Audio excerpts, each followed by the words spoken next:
ஒவ்வொரு மனுஷனுக்குள்ளேயும் ஆயிரம் ஆயிரம் புதையல்களை இறைவன் ரகசியமா புதைச்சு வச்சிருக்கான். கண்டுபிடிக்கப்பட்ட அநேக புதையல்கள் யாருக்கும் பயனளிக்காம புதைஞ்சே போகுது. மிகச் சொற்பமான புதையல்கள் தான் பெரும்பான்மையான மனித சமுதாயத்தின் நலனுக்காக கொட்டி கொடுக்கப்படுது.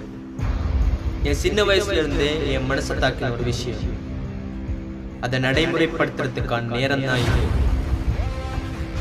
ஒவ்வொரு தனி மனுஷன்டையும் மாற்றத்துக்கான எண்ணம் தான் இந்த சமூக மாற்றத்துக்கு வழிவகுக்கிறதா நான் எண்ணுறேன். நல்லது செய்ய வயசு முக்கியம் இல்லைங்க, மனசே போதும். ஊர்ல நடக்கிற ஒரு முக்கியமான தப்புக்கு காரணமா ஒரு தனி மனுஷன் இருக்கிறதா நான் சேர்த்த தரவுகள் சொல்லுவேன். அவன் யாராயிருந்தாலும் சரி, அவன் முகத்திரையை கழிச்சு அவனை சமூகத்துக்கு முன்னால கொண்டு வந்து காட்டுவேன். அவன் யாரு, அவன் எப்படி இருப்பான், எங்க இருப்பான்.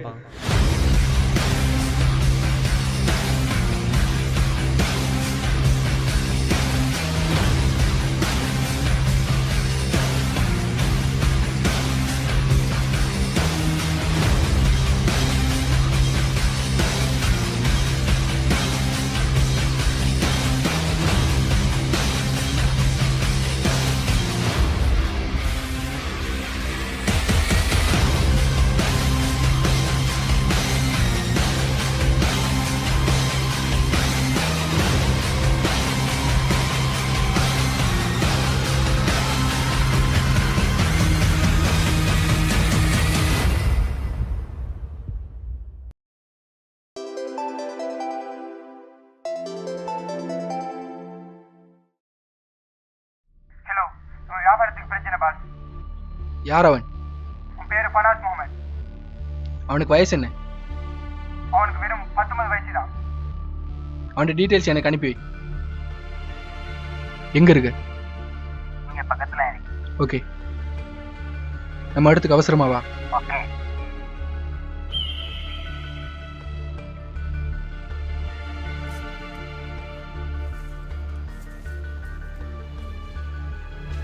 பாஸ்,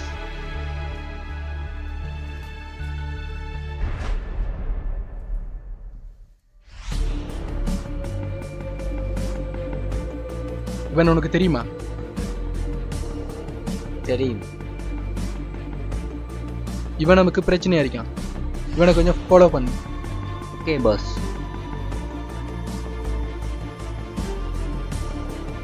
பாஸ், அது இல்லாமல் இருக்க கொஞ்சம் கஷ்டமா இருக்கு.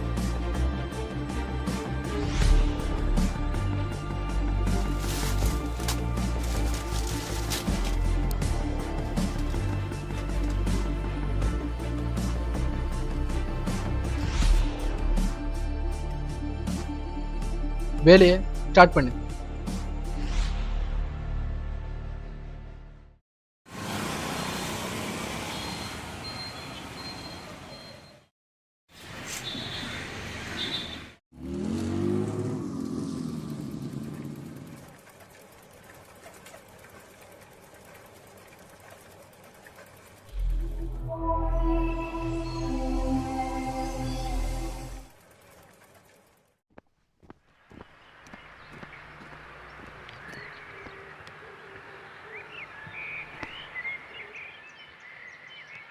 என்னமாடா எக்ஸாம்லாம்? உனக்கு இதுதானடா கதை, அதெல்லாம் முடிஞ்சானடா. அதை பத்தி நீ ஏன்டா கதைக்கா விட்றா.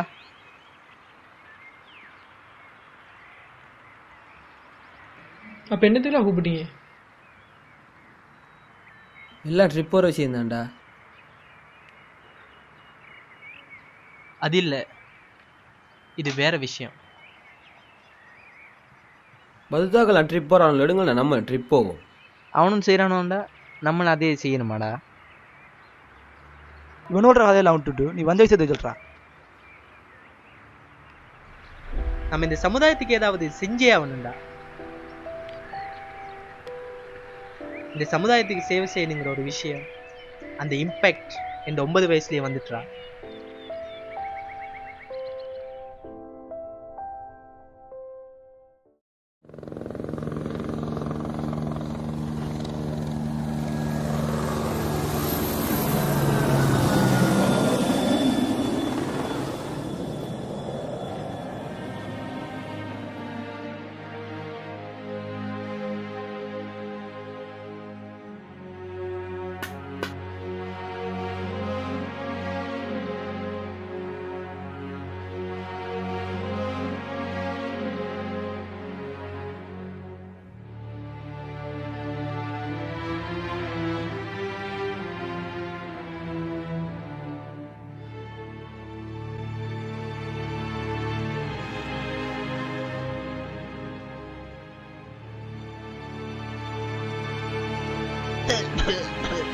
டேய் எங்கடா போயிட்டு வரா?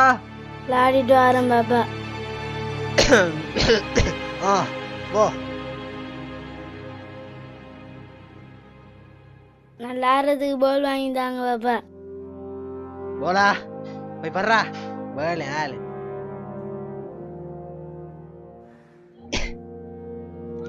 ஏய் நீ வா. இந்த பக்கத்து கடை போய் ஒரு சிகரெட் ஒன்று வாங்கிட்டு வா. கசங்காம கொண்டு வரேன்டா சொல்லி போட்டேன். என்னை பத்தி தெரியும் தானே?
நான் எங்க அம்மா அப்பா இல்லாம வாழ்ந்த கஷ்டம் உங்களுக்கே தெரியும். அப்ப முடிவு பண்ண நம்மள ஊர்ல போதையை ஒழிக்கணும். எப்படா நம்மளால, அதுவும் இந்த வயசுல? ஏன்டா நல்ல விஷயம் மட்டும் வயசு பாக்குறீங்க?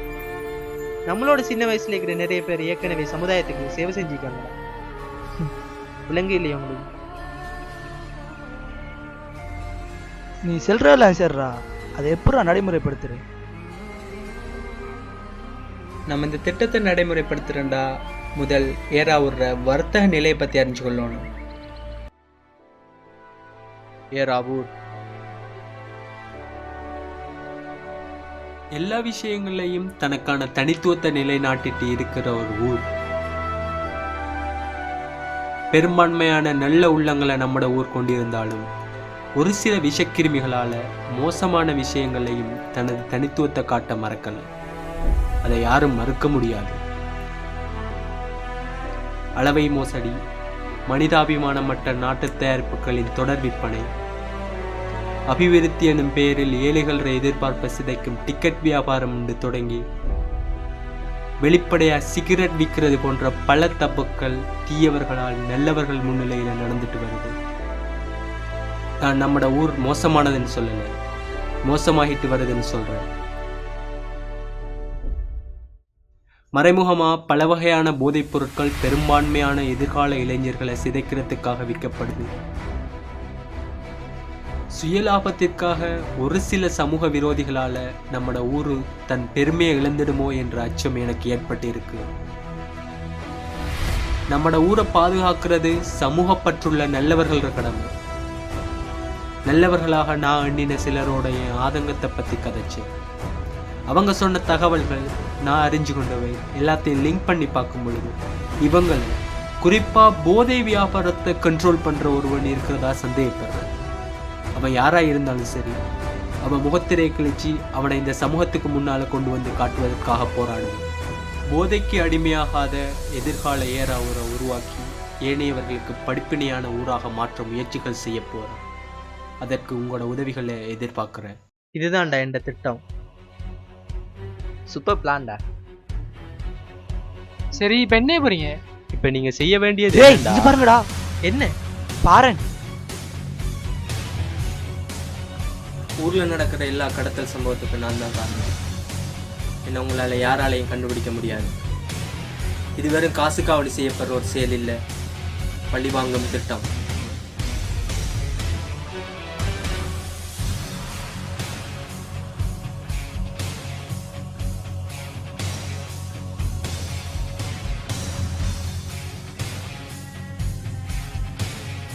டேய் என்னடா இது?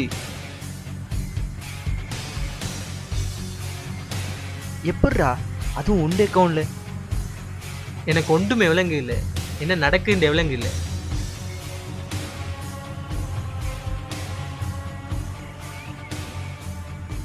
டேய் இப்போ என்னடா செய்ய போறா? மச்சான் உனக்கு சரியா படல, நான் வாரன், என்னால் ஏலாயினி.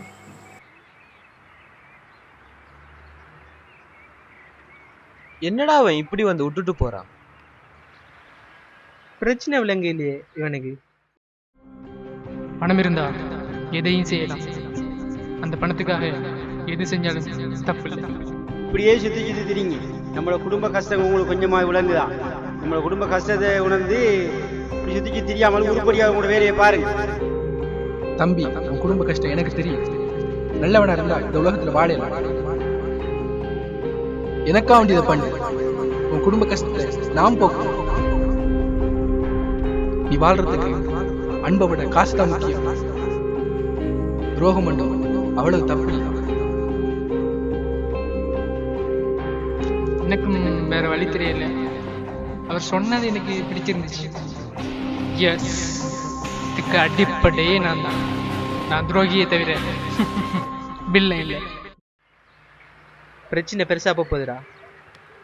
இந்த பிரச்சனையை முடிக்கிறேன்டா. நமக்கு ஹெல்ப் பண்ண ஒரு ஆள் தேவைடா. அது கம்ப்யூட்டர் செஞ்சுக்கணும்.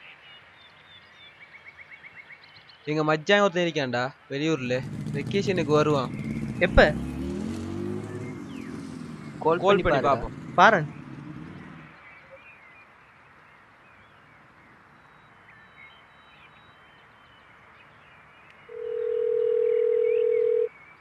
இந்தா ரிங் ஆகுது.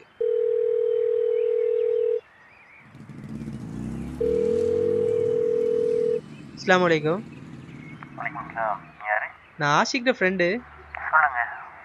சின்ன ப்ராப்ளம் உண்டு.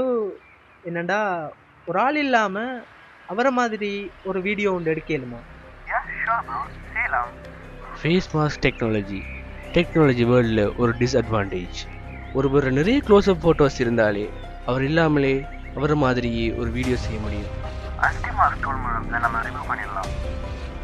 அப்படி என்ன?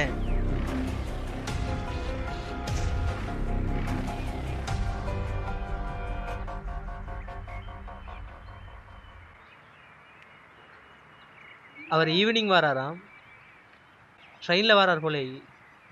கட்டாயம் சந்திச்சே ஆகணும். இந்த வீடியோவுக்கும் இந்த பிளானுக்கும் ஏதோ சம்பந்தம் இருக்கு. நான் இந்த பிளானை நடைமுறைப்படுத்த நினைக்கும் போது இந்த பிரச்சனையே வந்து, ஸோ இது அவன் தான் பண்ணியிருக்கான். ஆனா எப்படி பண்ணாண்டு தான் விளங்குது.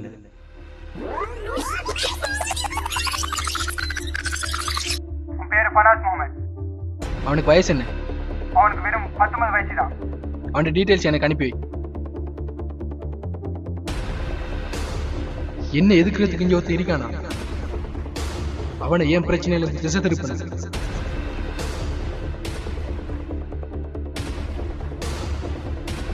அவனோட ஃப்ரெண்ட்ஸ் மாதிரில நமக்கு யூஸ் ஆகிறாப்புல ஒரு ஆள் எடு.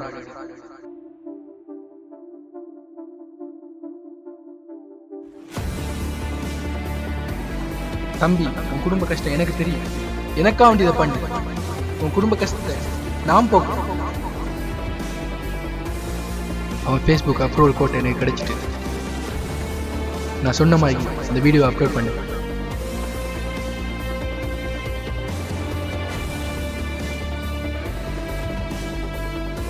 என் கெஸ்டிங் சரின்னு சொன்ன இதை வச்சு அவன் என்ன தேடி வருவான்.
நீங்கள் ஃபோனில் சொன்னதன்படி அவங்களுக்கு ட்ரபிள் அடிக்கிற வீடியோ இதுதான். இதை போட்டது யாருன்னு உங்களால் கண்டுபிடிக்க இயலுமா? எஸ் ப்ரோ, கொஞ்சம் வெயிட் பண்ணுங்கள். இதுதான் அந்த வீடியோ அப்லோட் பண்ண வர டீட்டெயில்ஸ். இவனா? இவன் எனக்கு தெரியுமே. ஆனா இவையே இதை பண்ணணும். நான் இப்போ அந்த வீடியோ அப்லோட் பண்ண லொக்கேஷனை ட்ரேஸ் பண்ணுறேன்.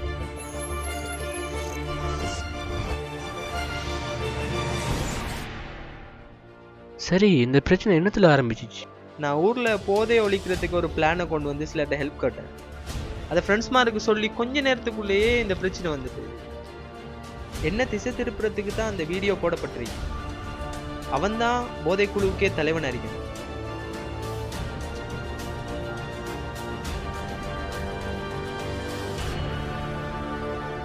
இந்த லொக்கேஷனுக்கு ரொம்ப பக்கத்தில் தான் இந்த வீடியோ அப்லோட் ஆகியிருக்கு. இந்த பிரச்சனையெல்லாம் முடிக்கிறேன்டா, அந்த இடத்துக்கு கட்டாயம் நான் போயே ஆகணும்.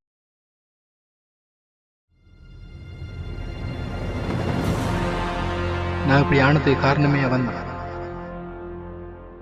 அவனால தான் நான் ஒதுக்கப்பட்டேன். அவன் எங்களோட வீட்டுக்கு பக்கத்து வீடு தான். என்னை விட 2 வயசு சின்னவனா இருந்தாலும் என்னை விட நல்ல கட்டிக்காரனா இருந்தான். என்னடா புள்ளி எடுத்திருக்கா?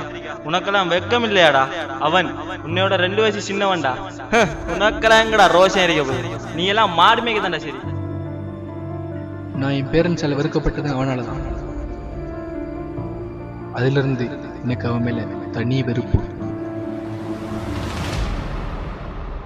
பாராட்ட எதிர்பார்த்து எனக்கு அவனால ஏச்சி தான் கிடைச்சிச்சு. எனக்கு ஆதரவா யாருமே இருக்கல. ஒட்டுமொத்த சமுதாயமும் என்ன ஒரு முட்டாளா பார்த்துச்சு.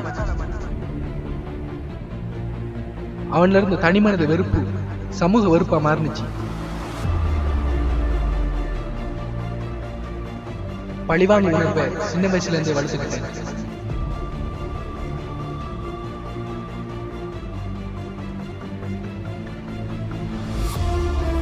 சமூகத்தை சீரழிக்கணும்டே படிப்படியா வளர்ந்தேன்.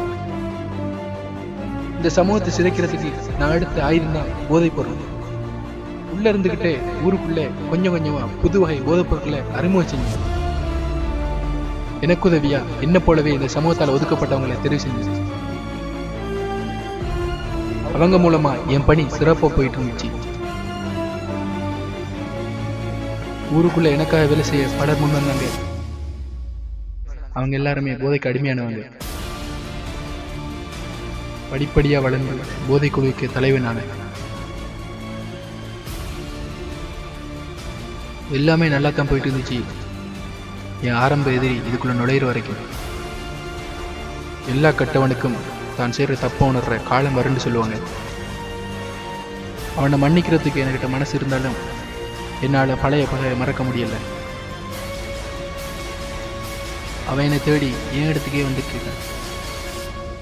என்னை இந்த வேலை செய்ய வச்சு அவனை அழிச்சிட்டு நான் என்னோட உண்மையான புது வாழ்க்கையை ஆரம்பிக்க போறேன்.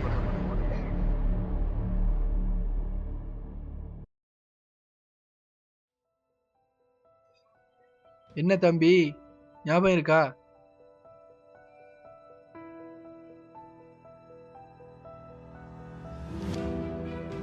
அதான் 9 வயசு.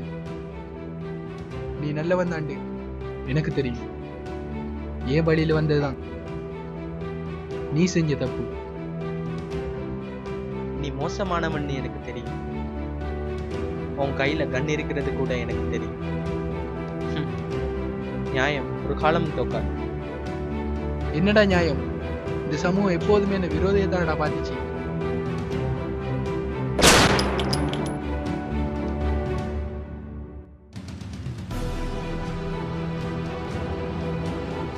சமூகத்துக்கு நன்மை செஞ்சா சாவு மட்டும்தான்டா மிஞ்சும்.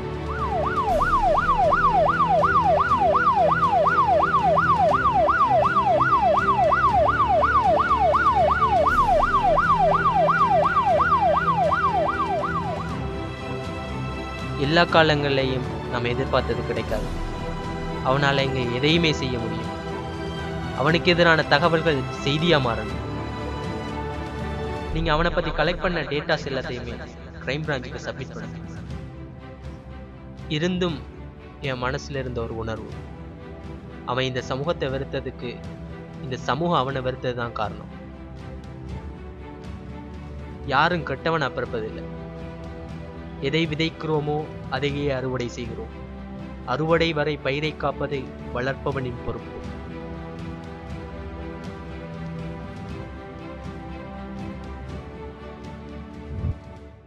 மட்டக்களப்பு ஏறாவூர் பிரதேசத்தில் சட்டவிரோத போதைப்பொருள் வியாபாரத்தில் ஈடுபட்டிருந்த 21 வயது இளைஞர் போலீசாரால் கைது செய்யப்பட்டார். தெளிவான ஆதாரங்களுடன் போலீசாருக்கு கிடைத்த தகவலை அடுத்து சம்பவ இடத்துக்கு சென்ற பொழுது அங்கு 19 வயது நிரம்பிய இளைஞர் ஒருவர் சுட்டுக் கொல்லப்பட்டிருந்தார். மேலும் இவர்களுக்கிடையில் தனிப்பட்ட ரீதியில் தகராறுகள் இருந்ததாகவும் பிரதேசவாசிகள் தெரிவித்துள்ளனர். குறித்த பிரதேசத்தில் போதைப் பொருட்களின் விற்பனை சடுதியாக குறையும் என எதிர்பார்க்கப்படுகிறது.